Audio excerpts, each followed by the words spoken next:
I think most New Yorkers would say that. Most people who live in New Jersey would say that. This has been an extraordinarily difficult, stressful period. And you really saw people rise to the occasion. We are working on 3 priorities: rebuilding and recovery, vaccination, and controlling COVID. To rebuild and recover, we need help from the federal government. This has been a national pandemic. It's a national economic crisis, and no state can recover on its own, and we need federal help. And it's in the nation's best interest to help the states recover. What you call state and local relief has been debated for over a year. Prior administration was against providing states and localities with relief. President Biden said when he was running for election that if elected, he would provide state and local relief, and he was true to his word. He proposed $350 billion. It was accepted by the House. It was accepted by the Senate. So this is really good news. We've been waiting a long, long time for it. How the federal government ever thought the nation was going to recover if the states did not recover was always beyond me. The federal government is only a compilation of the states. You can't have a federal recovery without a state recovery. But President Biden stepped up and did what he said he was going to do. Now the question is fairness in the distribution of the $350 billion. That $350 billion goes to the Congress. They'll come up with a formula to distribute the $350 billion. And that's the next chapter in this story. What is the fair distribution of the $350 billion? And I believe that it is factually inarguable, but that New York, New Jersey, Connecticut paid a higher price for COVID than other states and other parts of this country. That is just a fact. COVID came to the United States from Europe, not from China, and those flights landed in New York and New Jersey, and they populated the tri-state region. That's why we had the explosion in the numbers early on. That's why we had deaths here before they even had COVID tests, because the virus was coming for 3 months and the federal government had no idea. It was negligence by the federal government. And when you talk about fairness, the federal government should allocate funds in a way that is fair and fair to this crisis. When a state gets hit by a hurricane, that state gets relief. It's not that every state gets relief. The places that paid the highest price for the emergency, and our state and our region paid the highest price for the emergency. We also need fairness in the tax policy. What happened during the Trump administration is it was highly political, and they used taxes to actually hurt certain states and take from certain states. They took tax money from New York, New Jersey, other Democratic states, and they transferred it to Republican states. That's what the quote-unquote SALT provision was all about. SALT is technical and confusing, state and local taxes, but they, for the first time ever, taxed the taxes that people pay. It was the first double taxation in history, and it was a pure redistribution of wealth, saying we're going to take from the richer states and give to the poorer states. They took from New York, they took from New Jersey, they took from Connecticut, they took from California, and they redistributed that money to Republican states. We still have an open litigation on it. So we say to the Congress now, be fair, repair the damage that was done with a hyper-political administration that preceded President Biden, and be fair in the distribution of the COVID relief funds and fair is to distribute the COVID relief funds proportionate to the damage of COVID. That's the next step.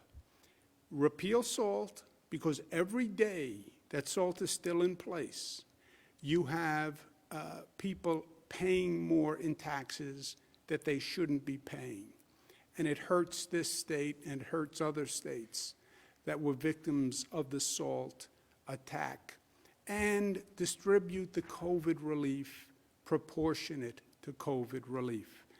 I want to welcome our friend and our neighbor, a great colleague of mine, someone who we've worked hand in glove with all through this long year that really tested all of us and tested government, tested our individual strength to the core, but you got to see what people were made of.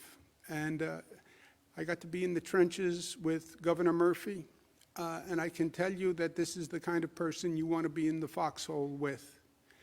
He's been a great neighbor, a great friend, and an extraordinary public servant, and I'm pleased to be with him today. Governor Murphy, good to see your face.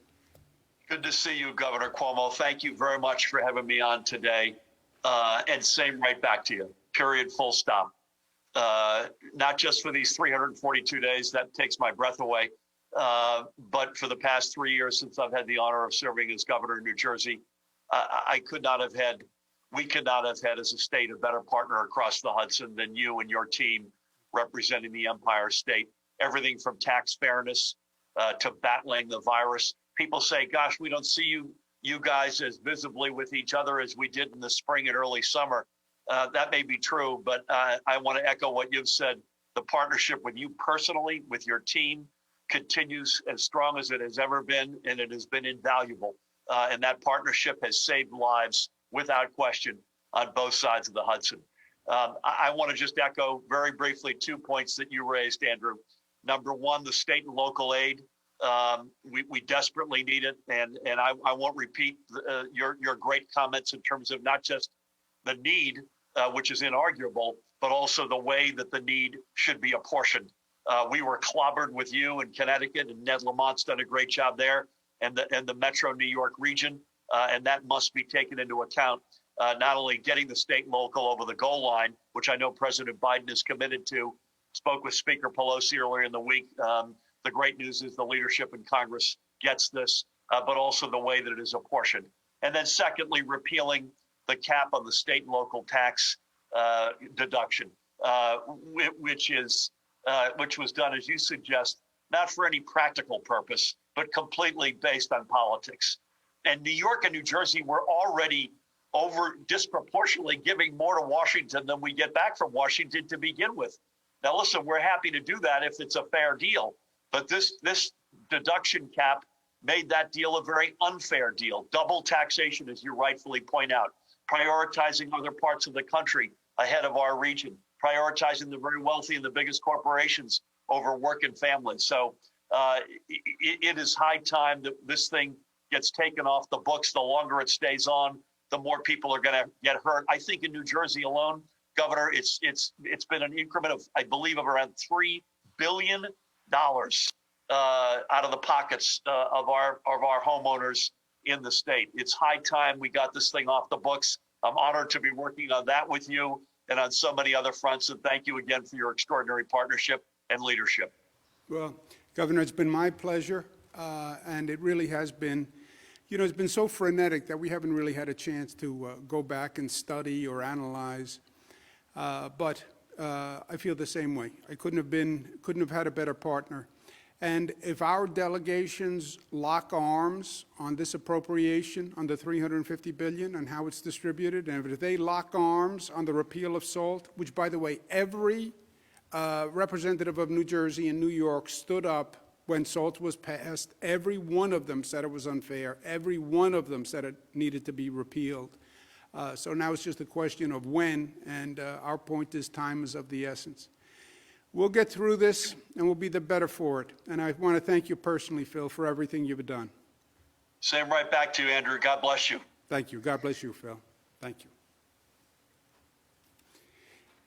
Governor Murphy mentioned the cost. Our cost per year of just salt is over $12 billion. Our cost per day is $34 million. Every day that salt is not repealed is another $34 million that is taken from the taxpayers of this state. Think about that. And that's why time is of the essence. $34 million a day New Yorkers are spending. And that's why I focused the way I focused, and that's why we're going to continue to keep the pressure on until SALT is repealed. Let's talk about controlling COVID. Statewide positivity rate, 4.3. Statewide deaths, 153. They're in our thoughts and prayers. Hospitalizations down, ICU up 10, intubations up 14. Percent of hospitalizations by region, Long Island, Long Island, Long Island. Every part of the state is down. This is, again, we target the highest percentages, and it's Long Island in terms of hospitalizations. Positivity, it's Long Island and the Hudson Valley. In New York City, it's still the Bronx. We have made good progress in Staten Island, and I want to thank them very much because Staten Island was disproportionately high for a long period of time. More people got positive, tested positive, more people were hospitalized in Staten Island. But that's turned around. So I want to thank the people of Staten Island. And we are focusing on the Bronx.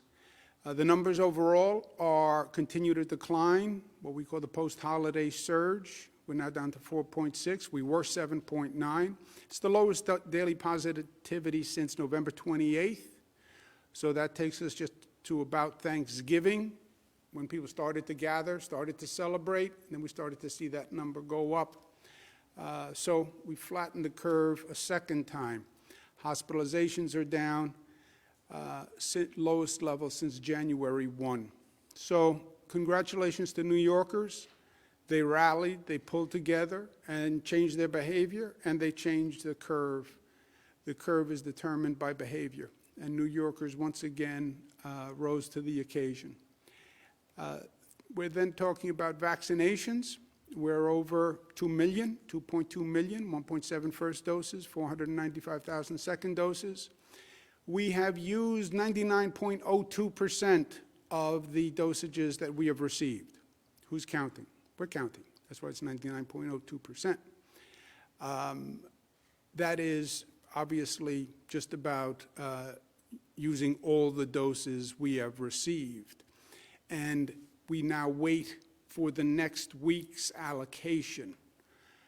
But this is where we want to be. We want to use everything that we've received and get it into people's arms as soon as possible, and that's what we're doing. And then we're reliant on the supply. And the more supply we get, the more we can vaccinate. And the Biden administration is working very hard to increase that supply. They have increased that supply, but the more they increase the supply, the more we can actually vaccinate. Hesitancy, another new word, is a major obstacle in our path. Hesitancy is a new term for people who don't want to receive the vaccine. They're skeptical, they're cynical about the vaccine, and they're not willing to take it. All the polling data has shown that you have a higher rate of hesitancy in Black and Latino communities. Association for a Better New York did a poll, a recent one, but it said, again, white population is more willing to take the vaccine than Black or Hispanic New Yorkers. What drives the differential? It's a difference of opinion in the effectiveness of the vaccine. What are the side effects? Distrust of the healthcare system and distrust of government. Well, the Trump administration approved it. Yeah, well, I don't trust the Trump administration. I have that conversation 10 times a day. Yes, it was approved by the Trump administration. It was also approved by the New York State Department of Health and New York State doctors who have been studying it and the side effects, et cetera. But this is a real challenge, and I don't believe in camouflaging a problem, because you never solve a problem that you're unwilling to admit. A perfect sample. Look at the hospital workers, what they call the 1A population. These are people who work in a hospital. They didn't have to schedule a vaccine. They didn't have to get in their car and go drive and wait on a line. The hospital management said to the hospital workers, "We have the vaccine, please take it." And they asked the staff to take it for now 8 weeks, 2 months. Please take the vaccine. It's in the building that they work. Well, who actually took it and who didn't take it? 70% of the workers were white. 63% of the people who took the vaccine are white. 17% of the workers are African American. Only 10% of the recipients are African American. 8% Hispanic or Latino, 10% vaccine recipients. So of hospital workers, Hispanics and Latinos actually overperformed. 11% were Asian, and they were 16% of the people who took the vaccine. So it overperformed with Asian New Yorkers, overperformed with Latinos, underperformed with African American, Black New Yorkers. Not just the hospital workers, which to me are just a very interesting sample group, because there is no other answer. They had all the obstacles to vaccine were removed for the hospital workers.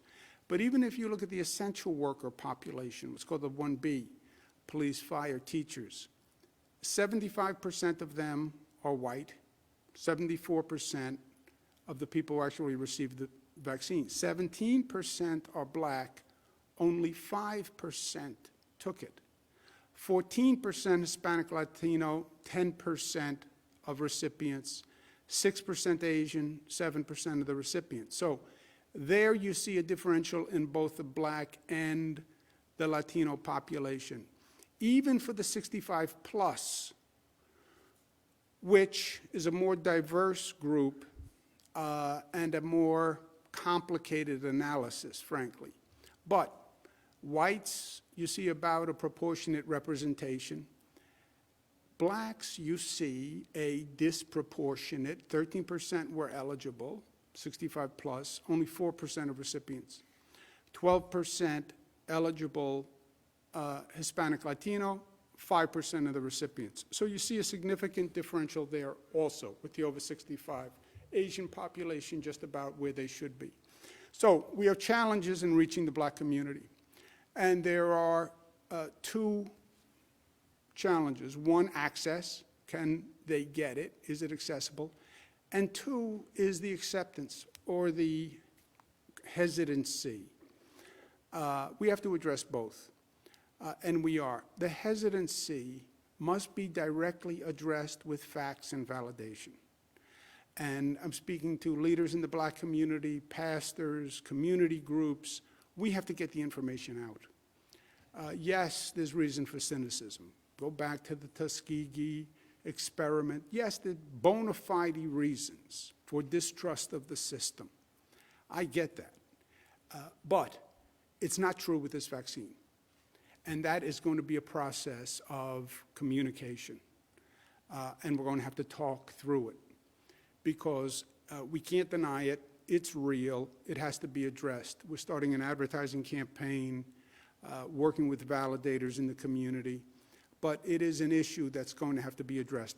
We expected it. We talked about it early on. We are addressing it, but it still exists.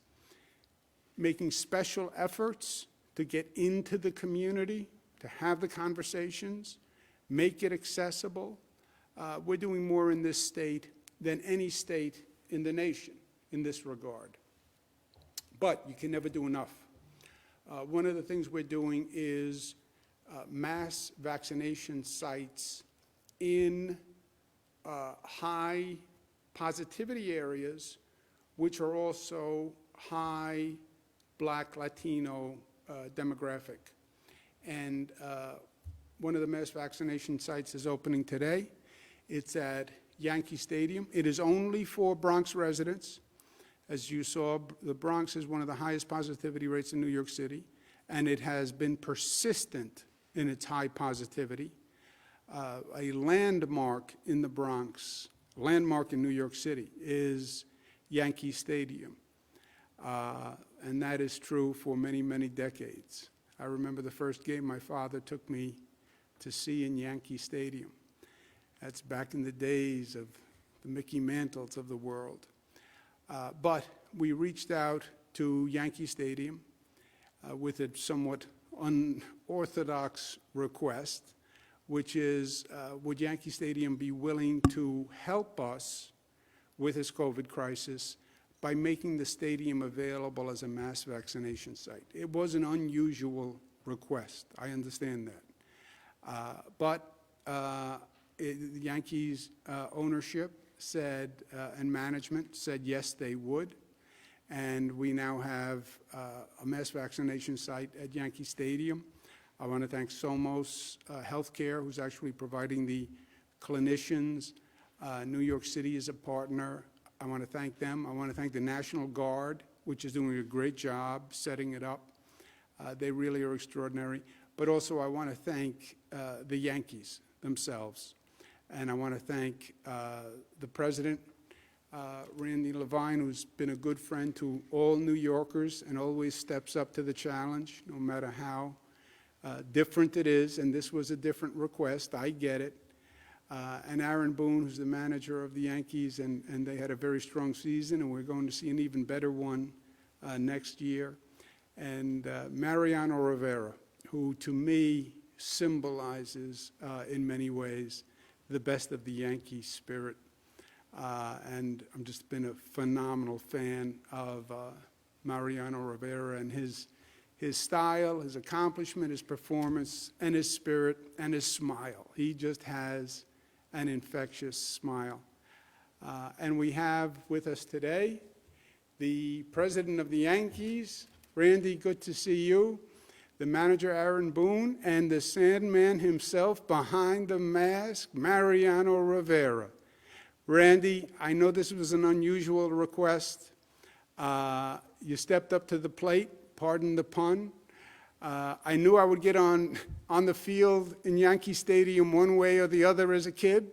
I never thought it was going to be this way, but I'll take it. I've said to everyone who's going to Yankee Stadium, I promised you we wouldn't destroy the infield, any damage to the infield. The state is going to be responsible. I'll be there with a new sod, and I'll fix any divots that we create. But Randy, thank you so, so much. Thank you for what you did. Randy Levine. Thank you, Governor, and it's an honor to be with you today. Of course, we got our manager, Aaron Boone, and the only unanimous Hall of Fame person ever elected, the greatest, one of the greatest Yankees ever, Mariano Rivera. You know, from Hal Steinbrenner, the whole Steinbrenner family, let me just say that this is an honor and a privilege for the Yankees to be able to be your partner and the city's partner and Somos's partner in this endeavor. You know, this stadium is historical. It's built into the fabric of the city and the Bronx. We're part of the Bronx community. And this is bigger than baseball. This is a bigger purpose than baseball. So we are so honored and privileged to partner with you. We will do whatever it takes to make it better. I came in this morning, there are hundreds of people out there, and Governor, I wish you could see their face because it's hope. We're getting to the end of this. It's hope. And they're registering. Everybody here is communicating. The people on the ground are wonderful. Congratulations on the way this was set up, both to your staff and our staff. It's just phenomenal. So We're here to do whatever it takes because this is the most important thing that each and every one of us are dealing with every day. So please don't ever hesitate to call upon us for anything. And if it's okay with you, I'd like Aaron and Mo to say a few words. Please, please. Thanks, Randy. Thanks, Governor.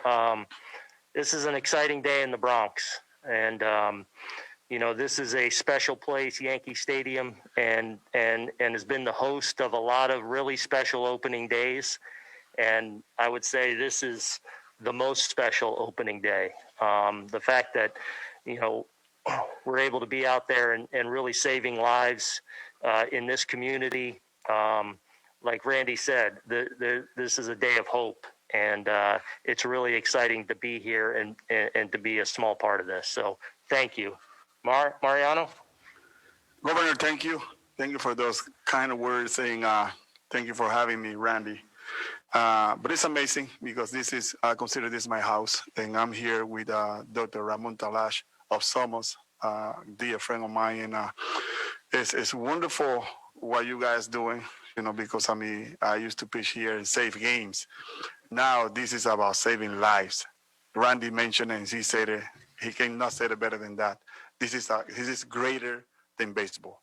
We're talking about thousands and millions of people. And I walk around the people that were getting the vaccine, and I see so many smile faces.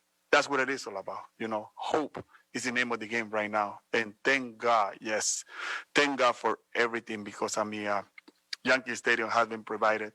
Many, many wonderful games and World Series, but now they're providing opportunities to come here to the people of the Bronx. Our people come here to being vaccinated, and I'm happy. That's why I'm here supporting them.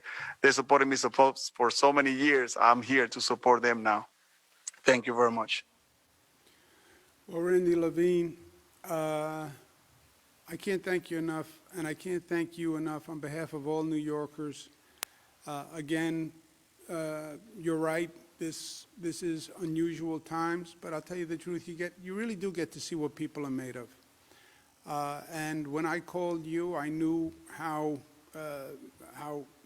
unique this request was, and you could have very easily said no, thank you. But you were 100% open, and your entire group has been fantastic to work with. So, Randy Levine, I can't thank you enough. Manager Boone, you had a great season. We'll have a better one.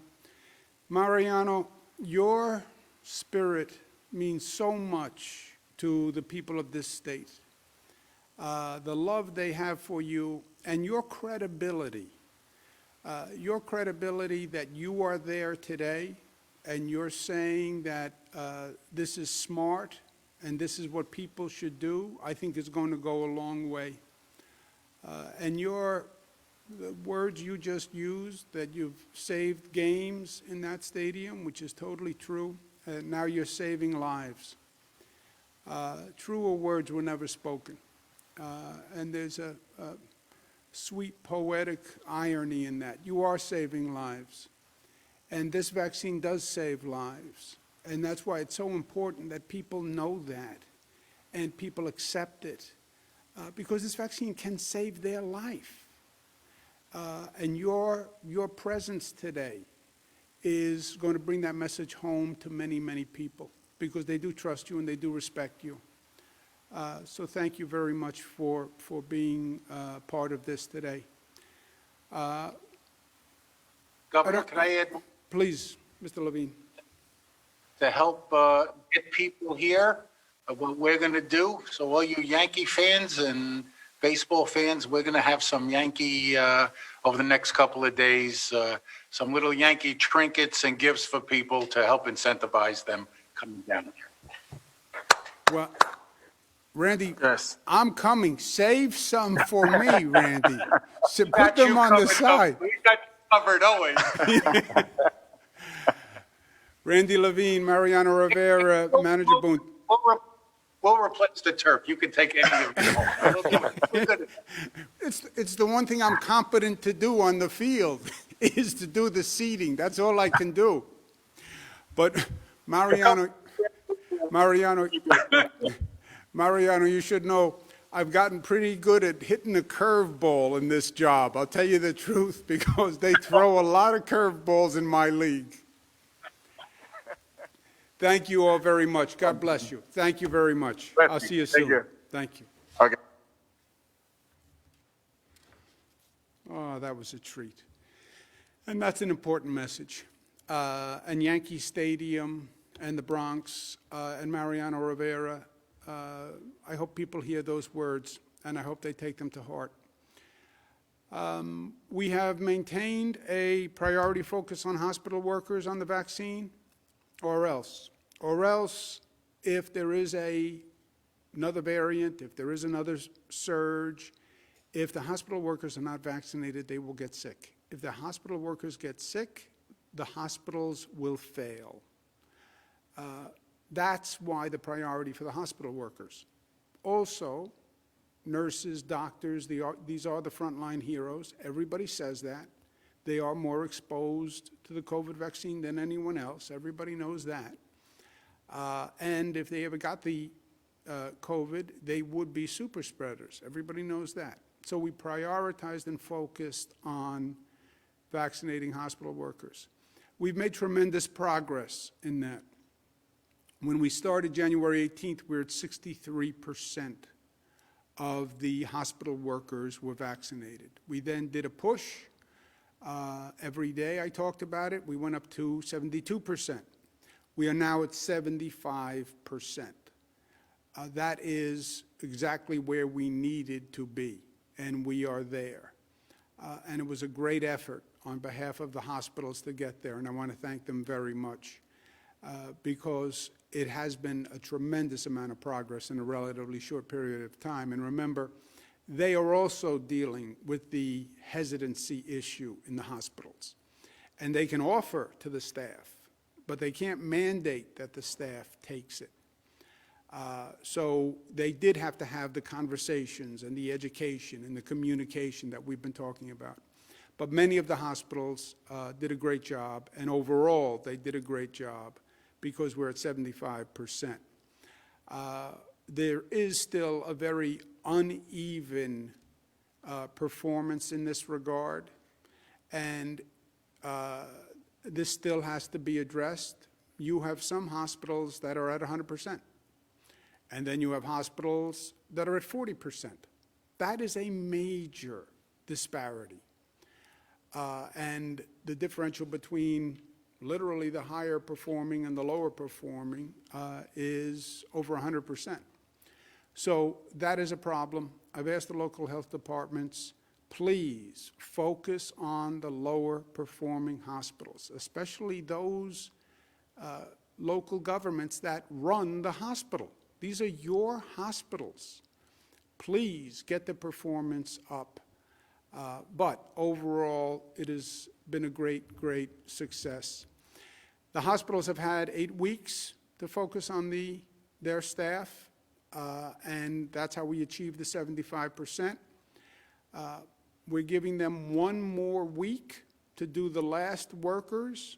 Please go back and appeal to them 1 more time, the people who haven't taken it.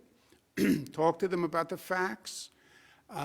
Talk to them about the experience of people who have taken the vaccine. We now have over 2 million New Yorkers who have taken the vaccine. You have a lot of data on possible side effects, et cetera.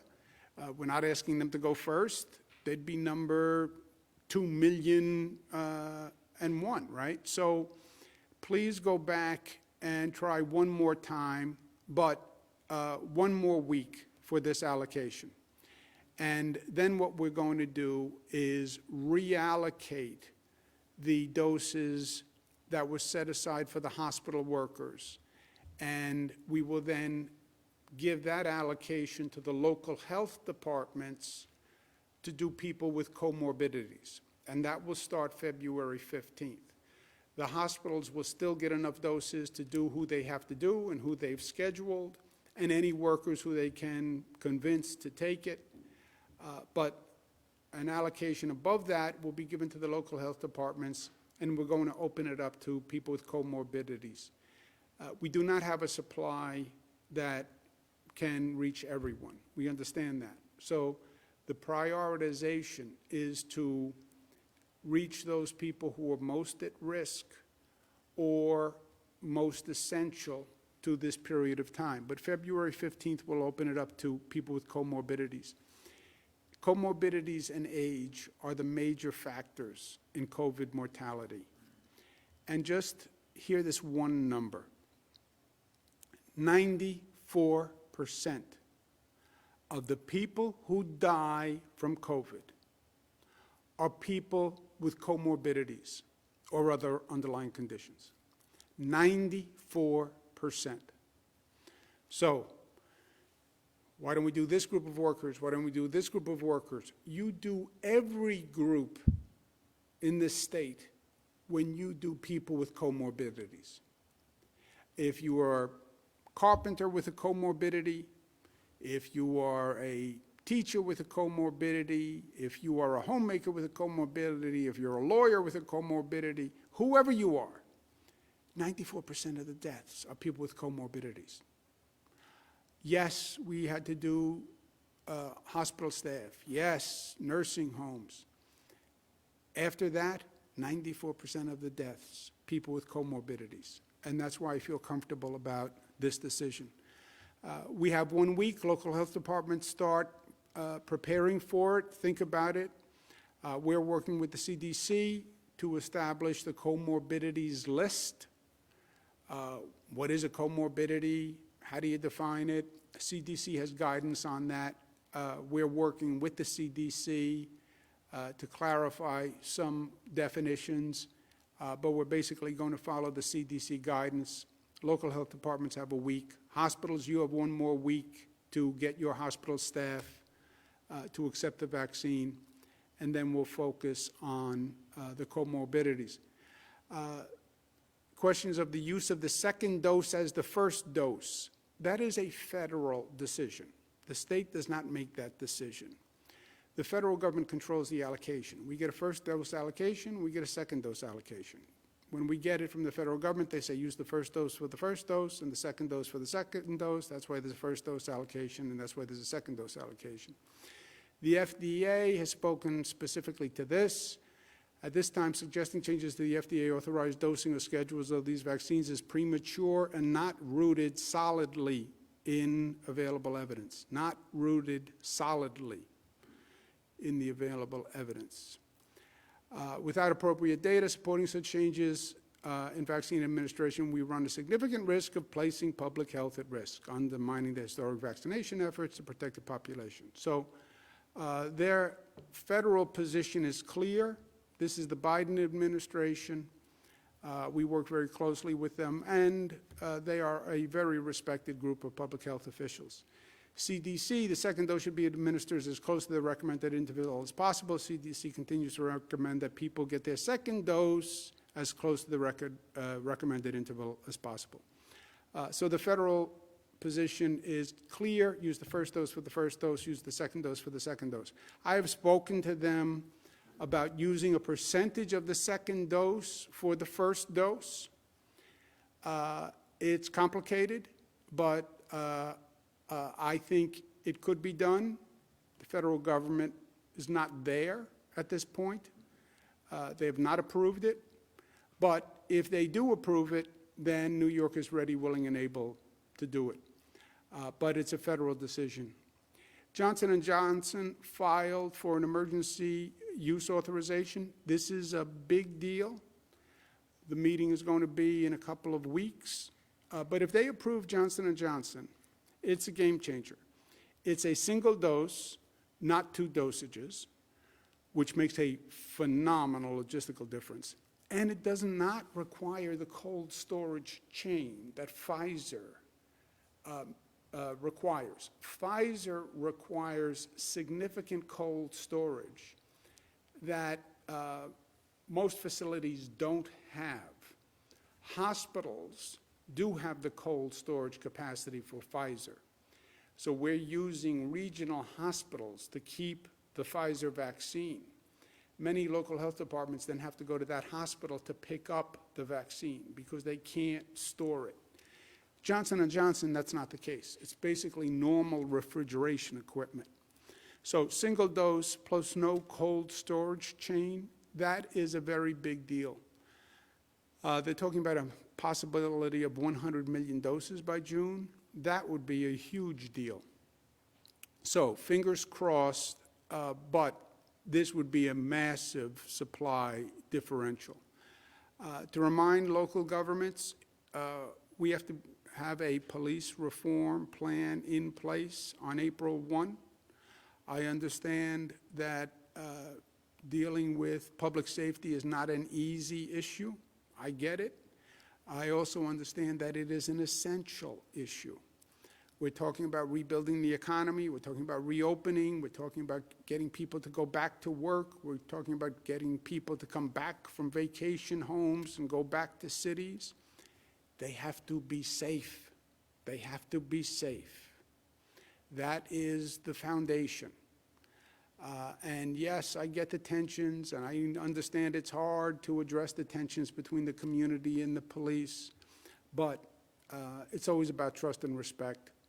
And the collaboratives have to be undertaken, and we have to have the conversation, and we have to reach a place of commonality. And that's 55 days away. Local governments that don't have a passed public safety reform plan passed by their legislative body, signed by their chief executive, they will not be eligible for state funding.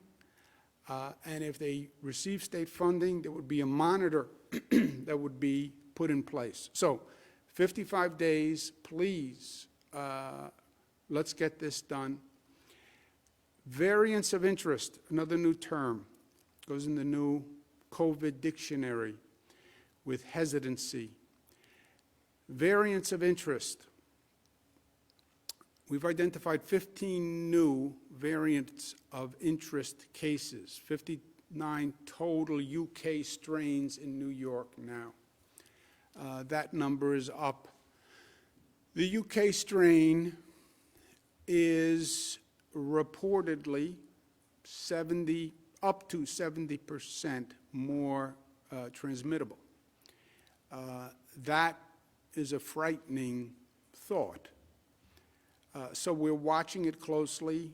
CDC is watching it. Other countries are watching it. But we do now have 59 cases. This is where they are. It's all throughout the state, and it is something that we are watching. All those numbers are now on the way down. All those numbers are on the way down. Well, what could change it? A variant strain could change it. A variant strain that is more infectious, more transmittable, or more lethal, or a variant strain that is resistant to the vaccine. Those could all be game changers. So we deal with the here and now. We deal with the facts that we have now. We deal with the reality that we face now. But we're aware of new possible threats in the future. If those new possible threats actualize, we will respond to them accordingly, as we have all through this. Mariano Rivera, you don't know what the pitcher is going to throw.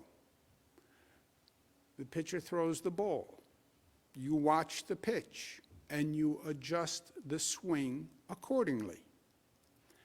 So we wait to see what the COVID pitcher throws, depending on whether it's a fastball or a sinker or a curveball. Then we will adjust our swing accordingly. But right now all the numbers are down, but we're aware that the pitcher has the capacity to throw a curveball. And we are ready for the curveball if that pitch comes.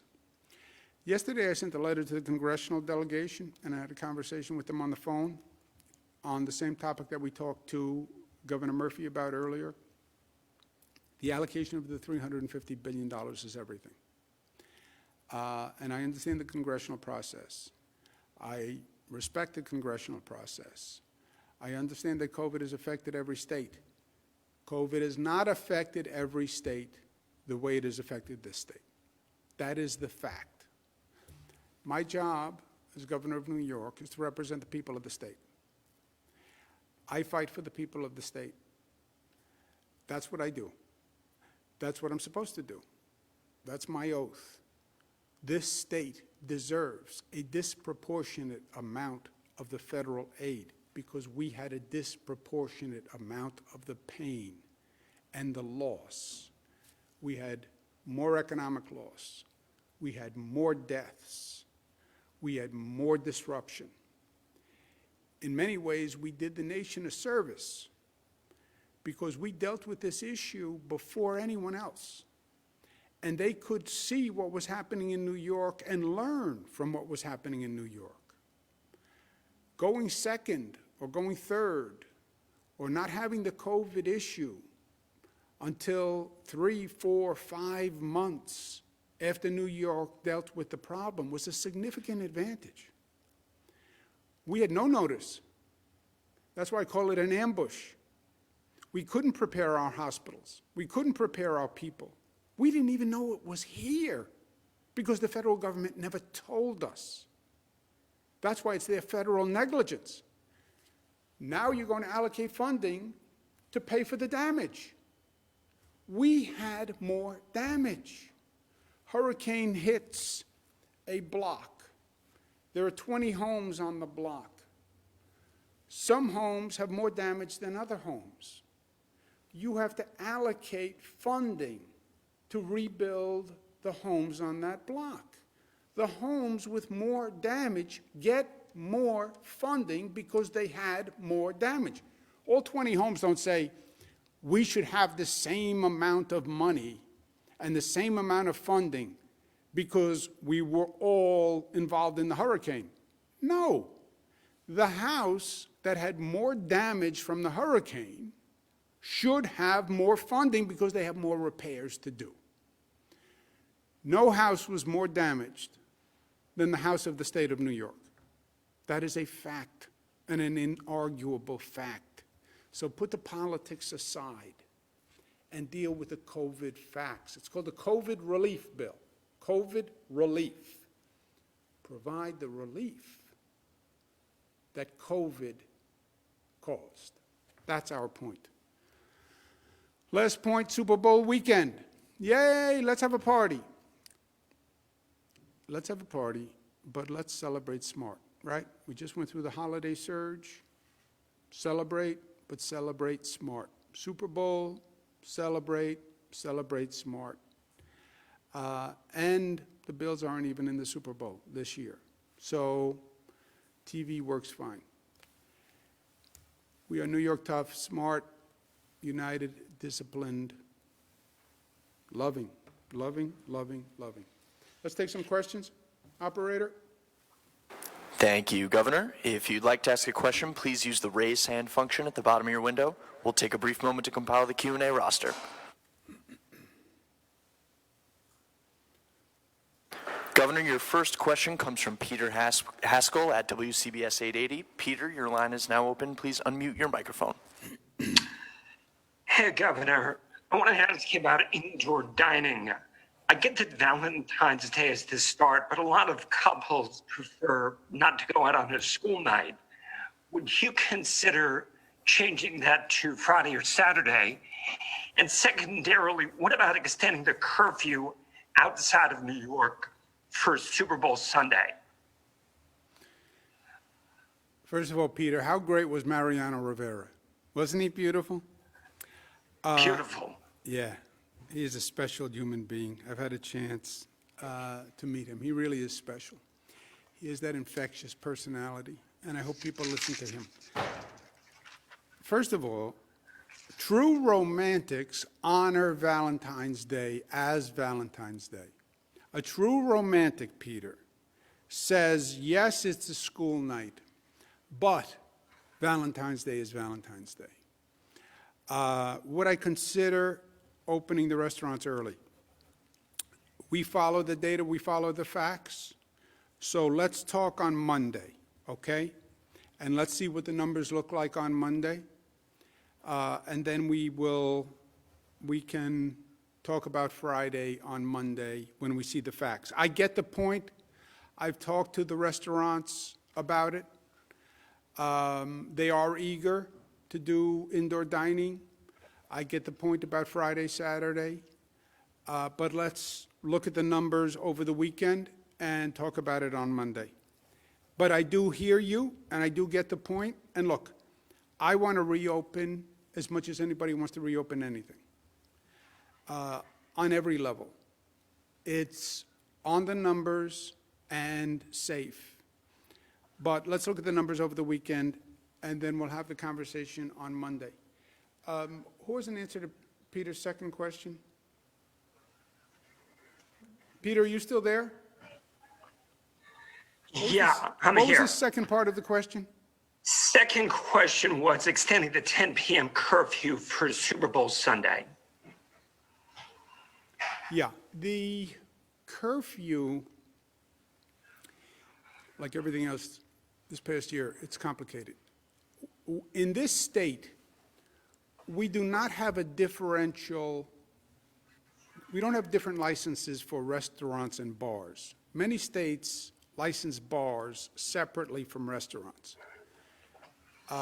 In retrospect, I can see why. We have one license, and it doesn't distinguish between a bar or a restaurant. If we could separate the two, then you could argue for different times at a restaurant than a bar. We don't have that ability. It's one license. And the curfew is because when people tend to stay later and they're just drinking, then there's more gatherings. You can't drink and wear a mask. Actually, they have some masks with a sippy straw, but I don't know that you really want to sit at a bar and drink through a sippy straw. So that's the point of the curfew. And no, we're not thinking about changing the curfew for Super Bowl Sunday. Maybe if the Bills were in the Super Bowl, it'd be a different conversation. Just kidding. Anyone want to add anything on that? Want to add anything else? Okay, next question, operator. Governor, next up we have Gwen Hogan from WNYC. Gwen, your line is now open. Please unmute your microphone. Can you hear me, Governor? Yep. Thanks so much for taking my question. I appreciate it. Just on the first point, have you read the letter from the Albany Press Corps? Are you considering implementing those changes? But in terms of what my questions are today, when will you give us a list of pre-existing conditions? This is something folks have been asking for a long time. And secondly, can you explain why your administration does not consider prisons congregate settings? The list of pre-existing conditions, we're going to follow the CDC list. So if you go pull up the CDC list, you have the list.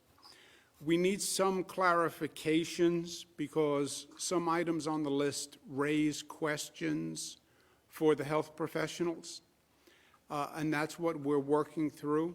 But if you take the CDC list, you have the basic list. Prisons, we are vaccinating people in prisons on the same basis that we're vaccinating people in the general public. So it's 65 plus and the people who are medically frail in the prison system. When will that start, Governor?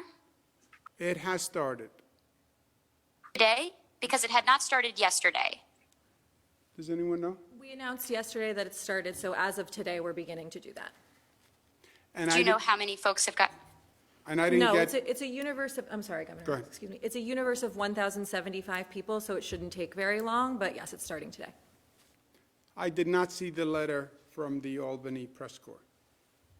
But so, I'm sorry, you didn't answer my earlier question. Why are prisons not considered congregate settings? Because people in shelters can receive vaccines if they're under 65. Other types of congregate settings are eligible for vaccination under 1B.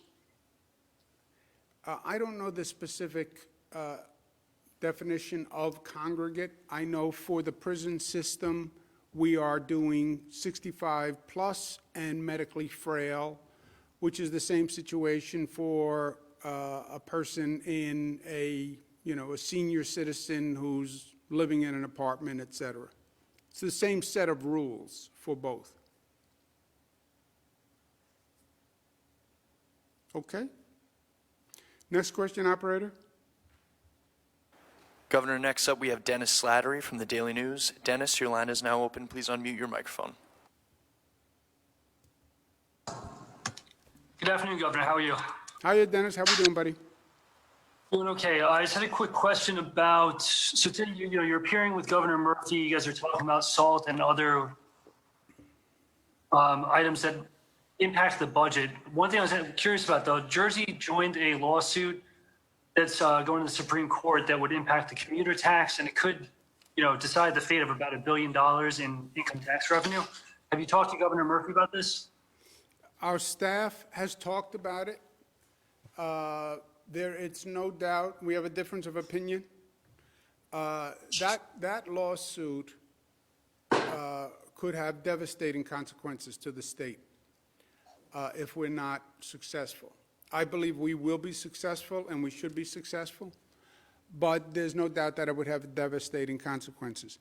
But look, at the same time, Dennis, there is no path forward that doesn't bring back the New York City or New York State economy, right? There is no long-term path that doesn't address the chronic problems in New York City. The COVID issue, vaccines, crime issue, these have to be addressed long-term. Because, yes, the lawsuit is about, well, if you live in New Jersey, should you pay? If you stay at your house in the Hamptons, should you pay? If you live in the Hudson Valley in your summer house and you moved out of the city and you're now in your Hudson Valley summer house, should you pay? If you went to Florida, should you pay the New York City tax? That's the lawsuit. But long-term, the person who's now in the Hamptons has to move back to New York City. The person who's in their Hudson Valley house has to move back to New York City. The person who's in Florida has to move back to New York City. If they don't, your problem is going to be bigger than the lawsuit because you're going to have a fundamental shift in the economics of the city. So there is no long-term answer other than have people move back to the city because they're not afraid of COVID, and you do have arts operating, and you do have theater, and the energy of the city is back, and the city is safe. That's the only long-term path, Dennis. Next question, operator. Governor, next up we have Patrizio Rubeo from Radio Catskill. Patrizio, your line is now open. Please unmute your microphone. How you doing, Governor? My question is about police reform. April 1st is right around the corner for the police reform to be submitted by the towns, villages, and the cities. But what happens after that? Will the state have any oversight on whether or not the plans submitted are implemented? Good question. We do not speak to what a locality's plan should be, okay? You have 500 jurisdictions in this state that have police departments. Almost all of them have a level of the tension between the police and the community, right? We saw demonstrations after the George Floyd killing all across the state. And you could argue by scale, some of the smaller cities actually had larger demonstrations. You have to put that community at the table and figure out what is their issue and how do you come to a mutual trust and respect between the police and the community. The police can't police without trust and respect of the community. And the community will not allow policing by a police department that they think doesn't trust them.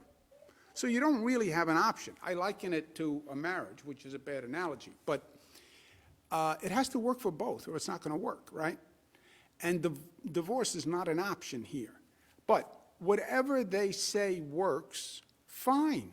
Pass it by your legislative body, sign it by your executive, and then we will leave it to that locality to follow the plan that that locality passes. If they don't pass it, then the state's point is, well, we believe public safety and a public safety agreement is essential as a government service. Public safety is a top priority.